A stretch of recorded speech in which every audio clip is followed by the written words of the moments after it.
नमस्कार। आज हम झारखंड से आए कुछ हालिया खबरों पर गहराई से नज़र डाल रहे हैं। ये 6 और 7 सितंबर 2025 के आसपास की घटनाओं का एक खाका पेश करती हैं। जी। और हमारे पास कई स्रोतों से जानकारी है, दुर्घटनाएं हैं, विरोध प्रदर्शन है, प्रशासन की कार्रवाइयां हैं, अपराध की रिपोर्टें भी हैं। हाँ, तो हमारा मकसद है इन अलग-अलग खबरों को एक साथ रखकर समझना कि भाई इन स्रोतों के आधार पर चल क्या रहा है क्षेत्र में। बिल्कुल। ये सिर्फ अलग थलग घटनाएं नहीं है, अक्सर ये एक बड़ी कहानी कहती हैं। झारखंड के सामने जो मुद्दे हैं, वहाँ का जो माहौल है, उसकी झलक मिलती है इन रिपोर्टों से। तो चलिए हम तथ्यों के आधार पर इनका विश्लेषण करते हैं। ठीक है, तो शुरुआत करते हैं कुछ दुखद घटनाओं से। सार्वजनिक सुरक्षा एक बड़ा मुद्दा है। चतरा में एक हादसा हुआ। जी, चतरा में सिमेरिया हजारीबाग मुख्य मार्ग पर शीला पिकेट के पास 2 मोटरसाइकिलों की आमने सामने टक्कर हो गई। बहुत भयानक हादसा था। ओह, और इसमें जाने गई। हाँ, इसमें 3 युवकों की मौके पर ही मौत हो गई। एक की पहचान हुई है वीरेंद्र उर्फ बिल्ला, वो बस कंडक्टर थे। बाकी 2 की पहचान अभी चल रही है। सड़क सुरक्षा दिखे एक लगातार चिंता का विषय है। और धनबाद से भी एक बहुत ही गंभीर दुर्घटना की खबर है, खनन क्षेत्र से जुड़ी हुई। हाँ, ये बेहद दुखद है। धनबाद में BCCL मतलब भारत कोकिंग कोल लिमिटेड के एरिया 4 के अंगार पथरा ओपी क्षेत्र में एक आउटसोर्सिंग खदान है, अम्बे आउटसोर्सिंग की। वहां भूस्खलन हुआ। भूस्खलन खदान में? जी। और उसके बाद एक सर्विस वैन जिसमें मजदूर थे, वो सैकड़ों फीट गहरी खाई में गिर गई। हे भगवान! तो उसमें जो लोग थे? दुर्भाग्य से वैन में सवार सभी 6 मजदूरों की मौत हो गई। बचाव कार्य भी बहुत मुश्किल था, मलबा था, पानी भर गया था। NDRF और BCCL की रेस्क्यू टीम ने मिलकर शव निकाले। 3 शुक्रवार को मिले, 3 शनिवार को। इस पे जरूर सवाल उठ रहे होंगे, लापरवाही वगैरह के। बिल्कुल। गिरिडीह सांसद के प्रतिनिधि हैं सुभाष रवानी। उन्होंने सीधे सीधे BCCL प्रबंधन और माइनिंग के गलत तरीकों को जिम्मेदार ठहराया है। मुआवजे की मांग भी की है उन्होंने। ये तो गंभीर आरोप है। जी। सवाल यही है कि क्या सुरक्षा के जो मानक हैं उनका पालन हो रहा था।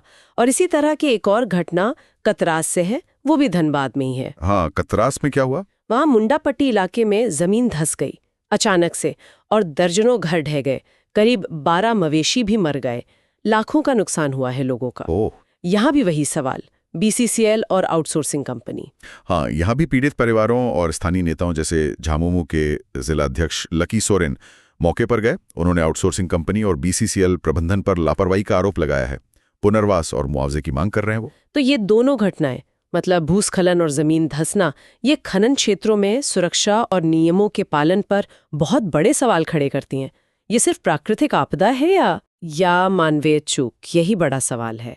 और ये दिखाता है कि कैसे मतलब संसाधनों के खनन का सीधा असर स्थानीय लोगों की जिंदगी और सुरक्षा पर पड़ता है। सही बात है।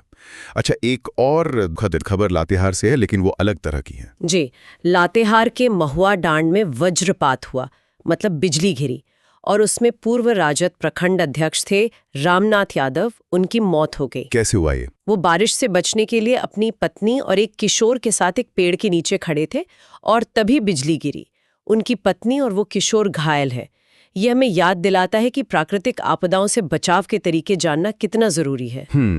और गुमला में भी एक सड़क हादसा हुआ। जी, गुमला में कार्तिक उरांव कॉलेज के पास एक अज्ञात वाहन ने टक्कर मार दी। पिता पुत्र थे। 30 साल के पिता अजय खरात, उनकी मौत हो गई और 5 साल का बेटा आयुष घायल है। तो कुल मिलाकर देखें, सड़क हादसे, खनन दुर्घटनाएं, जमीन धंसना, वज्रपात, ये सब सार्वजनिक सुरक्षा के अलग अलग पहलू हैं जिन पर ध्यान देने की सख्त जरूरत है। बिल्कुल। चाहे वो ट्रैफिक नियम हो, औद्योगिक सुरक्षा हो या फिर प्राकृतिक आपदाओं से निपटने की तैयारी, हर स्तर पर काम करने की जरूरत है। चलिए अब थोड़ा रुख करते हैं कानून व्यवस्था और अपराध की दुनिया का। चतरा से एक अच्छी खबर है, पुलिस की कार्रवाई हुई है। हाँ, ये एक बड़ी कामयाबी कह सकते हैं। चतरा पुलिस ने करीब 50 लाख रुपए की ब्राउन शुगर पकड़ी है और 4 तस्करों को गिरफ्तार किया है। 50 लाख की ब्राउन शुगर, कितनी मात्रा थी? उनके पास से 253 ग्राम ब्राउन शुगर मिली है और साथ में करीब 10 लाख रुपए नकद भी बरामद हुए हैं। ये लोग रमटुंडा फुटबॉल मैदान में इसकी खरीद बिक्री कर रहे थे, तभी पकड़े गए। और ये नशीले पदार्थों की तस्करी का मामला सिर्फ चतरा तक ही सीमित नहीं है, शायद लातेहार से भी खबर है। बिल्कुल। लातेहार के बरियातू में पुलिस ने 78 किलो डोडा जब्त किया है। डोडा मतलब अफीम पोस्ट का जो बचा हुआ हिस्सा होता है, वो भी नशे के लिए इस्तेमाल होता है।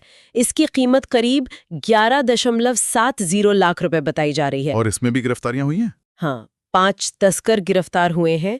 ये 2 गाड़ियों में डोडा ले जा रहे थे। और दिलचस्प बात यह है कि ये तस्कर भी चतरा के ही रहने वाले थे। तो ये दिखाता है कि कैसे ये नेटवर्क फैला हुआ है। अपराध की एक और चिंताजनक खबर गढ़वा से आ रही है। एक व्यवसायी के घर पर गोलीबारी हुई। जी, गढ़वा शहर में ओम प्रकाश गुप्ता नाम के एक व्यवसायी हैं। उनके घर पर ताबड़तोड़ फायरिंग की गई। करीब 5 राउंड गोलियां चलीं। आरोप एक कुख्यात अपराधी है, रवि तिवारी, उस पर लग रहा है। क्या ये घटना कैमरे में कैद हुई? हाँ, ये पूरी घटना सीसीटीवी में कैद हुई है। परिवार बहुत डरा हुआ है। व्यवसायी का कहना है कि ये तीसरी बार है जब उनके घर को निशाना बनाया गया है। ये एक तरह से संगठित अपराध और व्यापारियों में खौफ पैदा करने की कोशिश लगती है। और छोटे स्तर पर भी संगठित अपराध की खबरें हैं, जैसे पलामू और सरायकेला से। हाँ, पलामू में पुलिस ने एक ऐसे गिरोह का पर्दाफाश किया है जो ट्रकों से बैटरियां चुराता था। इसमें बिहार का एक युवक है अनिल सिंह, उसे गिरफ्तार किया गया है और 2 नाबालिगों को भी हिरासत में लिया गया है। नाबालिग मतलब बच्चों से चोरी करवा रहे थे? जी, आरोप यही है कि ये लोग नाबालिगों से चोरी करवाते थे। उनके पास से 20 चोरी की बैटरियां भी मिली हैं। और उधर सरायकेला में एक बाइक चोर गिरोह पकड़ा गया है। इसमें एक 19 साल का युवक है राकेश कंडाता और एक नाबालिग। इनके पास से कितनी बाइकें मिली? उनकी निशानदेही पर 6 चोरी की मोटरसाइकिलें बरामद हुई हैं।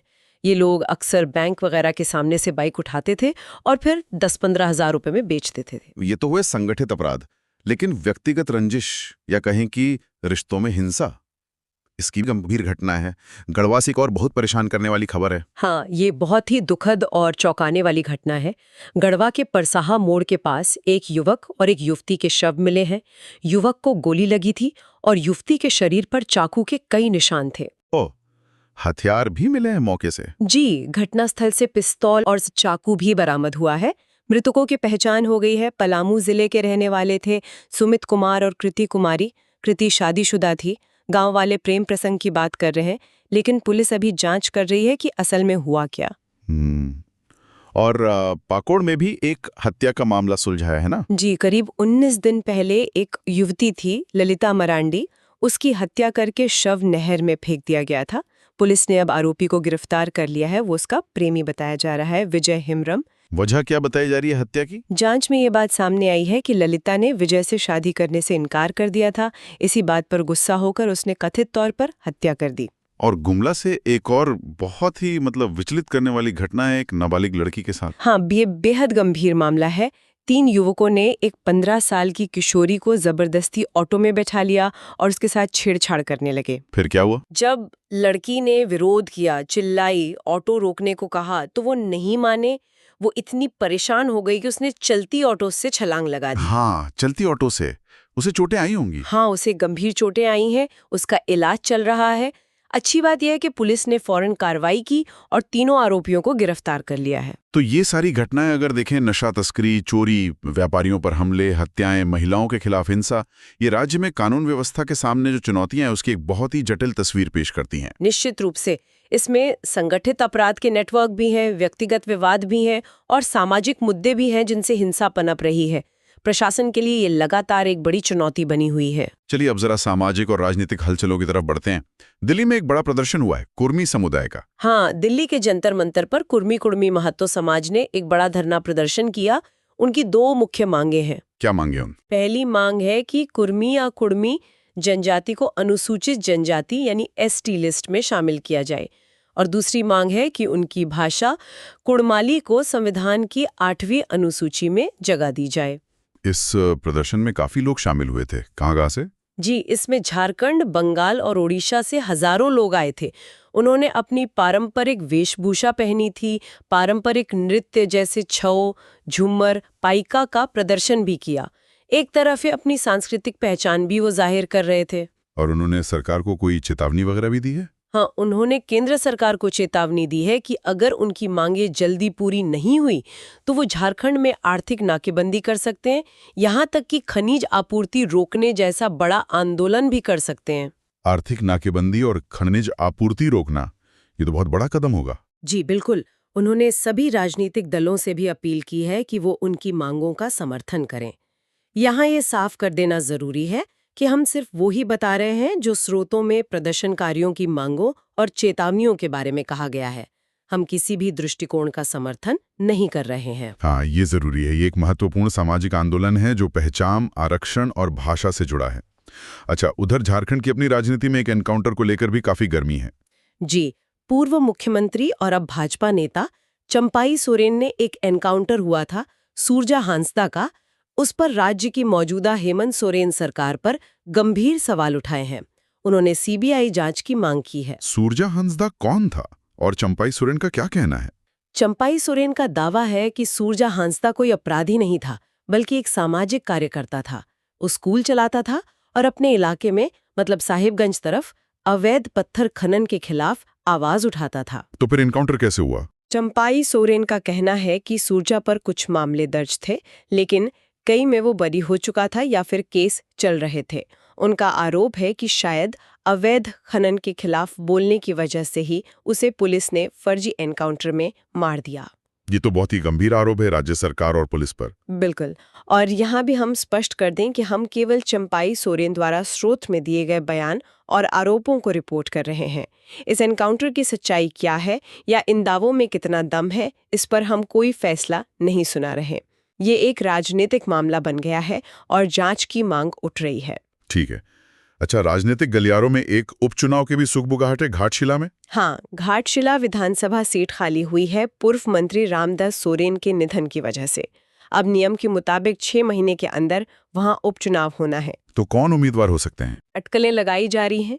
झामुमो शायद दिवंगत नेता के बेटे सोमेश सोरेन या उनकी पत्नी को टिकट दे सकती है। उधर भाजपा, ऐसा कहा जा रहा है कि फिर से पूर्व सीएम चंपाई सोरेन के बेटे को मैदान में उतार सकती है। अच्छा, और वहाँ के मुख्य मुद्दे क्या हैं? क्षेत्र के कुछ पुराने मुद्दे हैं, जैसे घाटशिला को अलग जिला बनाने की मांग, कई खदानें बंद पड़ी हैं, उन्हें चालू कराने की बात, और सिंचाई की सुविधाओं का अभाव। ये सब मुद्दे चुनाव में उठेंगे। एक और पार्टी है JLKM, उन्होंने अपनी एक नेता पर कार्रवाई की है। JLKM मतलब? JLKM यानी झारखंड लोकतांत्रिक क्रांतिकारी मोर्चा। हाँ, उन्होंने अपनी गुमला से पूर्व प्रत्याशी रही हैं निशा भगत, उन्हें पार्टी से निकाल दिया है। क्यों निकाला है? पार्टी का कहना है कि निशा भगत ने कुर्मी समुदाय पर कुछ भ्रामक और अनुचित बयान दिए थे। पार्टी मानती है कि इससे उनकी छवि खराब हुई और समाज में विभाजन पैदा हुआ। इसलिए उन्हें 6 साल के लिए पार्टी की सभी गतिविधियों से बैन कर दिया गया है। अब जरा सामाजिक मुद्दों पर वापस आते हैं। पानी का संकट भी एक जगह बड़ी समस्या बना हुआ है। जी, सिंहभूम जिले का एक गांव है कुदाहतू। वहां लोग पिछले 8 महीने से पीने के पानी की किल्लत झेल रहे हैं। 8 महीने से? क्यों? वहां DMFT फंड से, मतलब डिस्ट्रिक्ट मिनरल फाउंडेशन ट्रस्ट के पैसे से एक जल मीनार बनी थी, लेकिन वो खराब पड़ी है। कांग्रेस की एक नेत्री हैं ब्यूटी मंडल, उन्होंने इस मुद्दे को उठाया है। गांव वाले बहुत परेशान हैं और उन्होंने आंदोलन की चेतावनी भी दी है। ये अजीब बात है, मतलब खनिज संपन्न जिला है सिंहभूम और वहां पानी का संकट। हाँ, ये दिखाता है कि कैसे फंड होने के बावजूद कई बार बुनियादी सुविधाएं लोगों तक नहीं पहुंच पाती। और किसानों से जुड़ा भी एक मुद्दा उठाया गया है, यूरिया की कमी का। अच्छा, किसने उठाया ये मुद्दा? राज्य की कृषि मंत्री हैं शिल्पी नेहा तिर्की। उन्होंने केंद्र सरकार पर आरोप लगाया है कि झारखंड के साथ यूरिया की सप्लाई में सौतेला व्यवहार हो रहा है। उनका क्या तर्क है? उनका कहना है कि इस बार बारिश अच्छी हुई है, खेती का रकबा भी बढ़ा है, लेकिन किसानों को जरूरत के हिसाब से यूरिया नहीं मिल पा रहा है। ये केंद्र और राज्य के बीच संसाधन आवंटन का एक अहम मसला बन गया है। चलिए, अब कुछ प्रशासनिक कार्रवाइयों और शासन से जुड़े मामलों को देखते हैं। रांची में अतिक्रमण पर बुलडोजर चलाएं। जी, रांची में HEC कॉलोनी के पास एक बड़ा अतिक्रमण हटाओ अभियान चला। HEC चेकपोस्ट से लेकर DPS स्कूल तक सड़क किनारे जो अवैध दुकानें और निर्माण थे, करीब 50-60, उन्हें बुलडोजर से हटा दिया गया। प्रशासन का क्या कहना है इस पर? प्रशासन का कहना है कि पहले नोटिस दिया गया था, लेकिन जब लोगों ने कब्जा नहीं हटाया तो सख्ती करनी पड़ी और ये कार्रवाई आगे भी जारी रहेगी। और रांची नगर निगम टैक्स वसूली को लेकर भी सख्त हो गया, ऐसा सुन रहे हैं। हाँ, नगर निगम के अपर प्रशासक है संजय कुमार। उन्होंने एक बैठक में निर्देश दिए हैं कि जो बड़े बकायेदार हैं, जिन्होंने लंबे समय से टैक्स नहीं दिया है, उनके बैंक खाते सील किए जाएं। बैंक खाते सील? और क्या, यहाँ तक कि बॉडी वारंट जारी करने की तैयारी करने को भी कहा गया है। निगम का कहना है कि अगर राजस्व नहीं आएगा तो शहर के लोगों को बेहतर सुविधाएं कैसे देंगे। इसी तरह की कार्रवाई धनबाद में भी हुई है। वहां दुर्गा पूजा से पहले सड़कों से अस्थायी दुकानें हटाई गई हैं ताकि जाम न लगे। एक हाई प्रोफाइल मामला भी चल रहा है, एक आईएएस अधिकारी से जुड़ा हुआ। जी, निलंबित आईएएस अधिकारी विनय चौबे का मामला। वो सेवारत भूमि घोटाले में आरोपी हैं। ये देवघर मंदिर से जुड़ी जमीन की कथित अवैध खरीद बिक्री का मामला है। तो अभी क्या स्थिति है उनकी? एसीबी मतलब एंटी करप्शन ब्यूरो की रिमांड पर थे वो। रिमांड पूरी होने के बाद उन्हें न्यायिक हिरासत में जेल भेजा गया था, लेकिन फिर उनकी तबीयत खराब हो गई तो उन्हें रिम्स अस्पताल में भर्ती कराया गया है। ये मामला प्रशासन में भ्रष्टाचार के बड़े आरोपों से जुड़ा है। शिक्षा के क्षेत्र में भी एक बड़ा मुद्दा गरमाया हुआ है, जेटेट परीक्षा। हाँ, जेट यानी झारखंड शिक्षक पात्रता परीक्षा। ये मुद्दा बहुत पुराना और गंभीर है। देखिए, ये परीक्षा पिछले 9 सालों से हुई ही नहीं है, जबकि नियम कहता है कि हर साल होनी चाहिए। 2011 के बाद सिर्फ एक बार 2016 में हुई। तो अब क्या हो रहा है? अब सुप्रीम कोर्ट ने हाल ही में निर्देश दिया है कि शिक्षक बनने के लिए टेट पास करना जरूरी है। इसके बाद से मुख्यमंत्री हेमंत सोरेन पर दबाव बढ़ गया है कि वो जल्दी से परीक्षा आयोजित कराएं। लाखों उम्मीदवार हैं जो सालों से इसका इंतजार कर रहे हैं। लेकिन एक अच्छी खबर भी है प्रशासन की तरफ से, हजारीबाग से। हाँ, ये एक सकारात्मक पहल कह सकते हैं। हजारीबाग के जो डीसी हैं, उपायुक्त शशि प्रकाश, उन्होंने टाटी झरिया ब्लॉक के एक सरकारी स्कूल का अचानक दौरा किया। अच्छा, क्या किया उन्होंने वहां? वो क्लास में गए, बच्चों को गणित पढ़ाया, उनका सामान्य ज्ञान का टेस्ट लिया और जो मिड डे मील बनता है उससे खुद खाकर उसकी गुणवत्ता भी जांची। इसके बाद वो पास के अस्पताल भी गए। इस तरह के दौरे से जमीनी हकीकत पता चलती है और व्यवस्था में सुधार की गुंजाइश बनती है। ये अच्छी बात है। और राज्य सरकार एक फिल्म फेस्टिवल भी करने जा रही है। जी, ये पहली बार हो रहा है। धरती आबा जनजातीय फिल्म महोत्सव ये अक्टूबर में होगा। इसमें राष्ट्रीय स्तर की वो फिल्में दिखाई जाएंगी जो आदिवासी जीवन, उनकी परंपराओं और संस्कृति पर बनी हैं। कौन सी फिल्में शामिल हो सकती हैं इसमें? शर्त ये है कि फिल्म 31 दिसंबर 2020 के बाद बनी हो। रजिस्ट्रेशन की आखिरी तारीख 10 सितंबर है। ये आदिवासी संस्कृति को मंच देने की अच्छी कोशिश है। चलिए, अब कुछ और छोटी बड़ी खबरें हैं, उन पर भी एक नजर डाल लेते हैं। एक खगोलीय घटना होने वाली है। हाँ, 7 सितंबर 2025 यानी आने वाले रविवार को साल का दूसरा चंद्र ग्रहण लगने जा रहा है। ज्योतिषियों का कहना है कि ये पूर्ण चंद्र ग्रहण है और क्योंकि ये पितृ पक्ष में पड़ रहा है इसलिए इसे काफी शक्तिशाली माना जा रहा है। कब से कब तक रहेगा ये ग्रहण? ये रात 9:57 से शुरू होगा और देर रात 1:27 तक चलेगा। और जो सूतक काल होता है वो दोपहर 12:57 से ही शुरू हो जाएगा। धार्मिक मान्यताओं के अनुसार सूतक और ग्रहण के दौरान शुभ काम, पूजा पाठ, भोजन वगैरह नहीं करते हैं। और वैज्ञानिक तौर पे क्या होता है चंद्र ग्रहण में? देखिए, विज्ञान के नजरिए से चंद्र ग्रहण तब होता है जब पृथ्वी सूरज और चांद के ठीक बीच में आ जाती है, तो पृथ्वी की छाया चांद पर पड़ती है। पूर्ण चंद्र ग्रहण में चांद पूरी तरह से पृथ्वी की छाया में ढक जाता है और अक्सर वो लाल रंग का दिखने लगता है, जिसे ब्लड मून भी कहते हैं। अच्छा। और वो जो खाने पीने की मनाही होती है उसका कोई वैज्ञानिक कारण? मान्यताओं के अलावा कुछ वैज्ञानिक ये भी मानते हैं कि ग्रहण के दौरान शायद वायुमंडल में कुछ ऐसे बदलाव होते हैं जिससे बैक्टीरिया वगैरह ज़्यादा तेज़ी से पनप सकते हैं। इसलिए खाने पीने की चीज़ें ढक कर रखने की सलाह दी जाती है। अच्छा, मुख्यमंत्री हेमंत सोरेन के दौरे की भी खबर है? जी, वो कोलकाता दौरे पर गए थे, वहां से वापस रांची लौटे हैं। रास्ते में बहरागोड़ा में उन्हें गार्ड ऑफ ऑनर दिया गया। हालांकि वो कोलकाता क्यों गए थे और वहां उन्होंने डीजीपी और मेयर से क्या बात की, इसका ब्यौरा अभी साफ नहीं है। खेल की दुनिया से भी खबर है, गिरिडीह से। हाँ, गिरिडीह में 2 दिन की सब जूनियर बैडमिंटन प्रतियोगिता शुरू हुई है। राज्य के खेल मंत्री सुदिव्य कुमार सोनू ने इसका उद्घाटन किया। उन्होंने कहा कि ऐसे आयोजन नई प्रतिभाओं को सामने लाने के लिए जरूरी है। और कोडरमा से रेलवे की एक लापरवाही की खबर भी है। जी, ये थोड़ी चिंताजनक बात है। कोडरमा रेलवे स्टेशन पर एक पुराना फुटओवर ब्रिज FOB हटाया जा रहा था। उसको तोड़ते समय उसका एक हिस्सा नीचे खड़ी मालगाड़ी पर गिर गया। अरे, कोई हताहत तो नहीं हुआ? गनीमत रही कि कोई घायल नहीं हुआ, लेकिन इससे ओवरहेड इलेक्ट्रिक OHE तार को नुकसान पहुंचा। और जो बात सामने आई वो ये कि जो मजदूर वहां काम कर रहे थे, उन्होंने हेलमेट जैसे जरूरी सुरक्षा उपकरण भी नहीं पहने हुए थे। ये सुरक्षा नियमों की अनदेखी है। तो ये थी झारखंड से जुड़ी कुछ हालिया खबरें और घटनाएं। इन सबको अगर एक साथ देखें तो हमने दुर्घटनाएं देखी, अपराध देखे, सामाजिक मांगें, राजनीतिक सरगर्मियां, प्रशासनिक कदम, सब कुछ एक साथ चल रहा है। हाँ, और ये रिपोर्टें एक ऐसे राज्य की तस्वीर पेश करती हैं जहां विकास की उम्मीदें तो हैं, लेकिन उनके साथ साथ सुरक्षा की चुनौतियां बहुत बड़ी हैं। चाहे वह सड़कों पर हो, खदानों में हो या आम नागरिक की सुरक्षा हो। न्याय तक पहुंच का सवाल है, संसाधनों के सही प्रबंधन का सवाल है, पानी जैसी बुनियादी जरूरतों का सवाल है।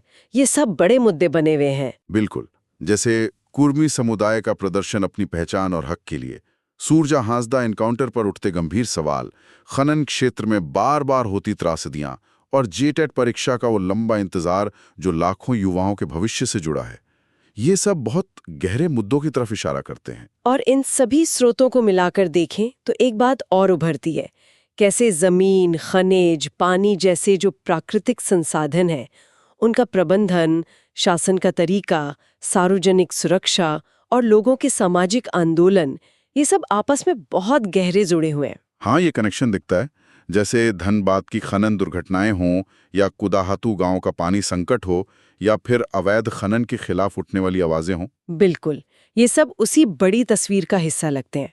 ये दिखाता है कि नीतियां कैसे जमीन पर असर डालती हैं और लोगों का जीवन कैसे प्रभावित होता है। तो निश्चित तौर पर इन सभी खबरों को एक साथ रखकर ये सोचने वाली बात जरूर है कि ये जो अलग अलग घटनाएं दिख रही हैं, क्या ये वाकई अलग हैं? या ये राज्य के विकास के मॉडल, पर्यावरण की स्थिति और सामाजिक न्याय के सवालों से किसी न किसी तरह से जुड़ी हुई हैं? ये एक विचार है जिसे श्रोता इन सूचनाओं के संदर्भ में आगे सोच सकते हैं। बिल्कुल, सोचने के लिए बहुत कुछ है इसमें। आज के लिए बस इतना ही।